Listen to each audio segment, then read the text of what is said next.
Pasangan calon wali kota dan wakil wali kota Makassar, Munafri Arifuddin Rahmatika Dewi, punya cara tersendiri untuk mendekati pemilih pemula.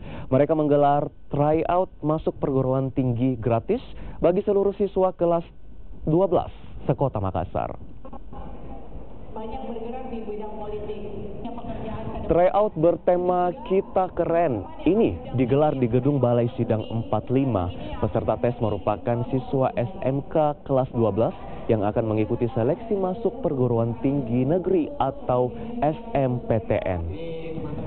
Pasangan nomor urut 1 ini pun memberikan pemahaman politik bagi para siswa dan mengajak mereka untuk tidak golput pada pemilihan wali kota dan wakil wali kota Makassar Juni mendatang.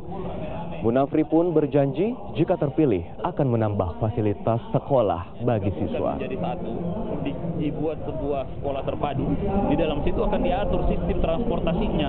Jadi mulai dari hal yang paling kecil kita atur, supaya anak-anak ini belajar menggunakan kendaraan umum seperti itu. Tapi tentu kendaraan umumnya harus kita berikan sistem kendaraan yang aman dan nyaman tentu.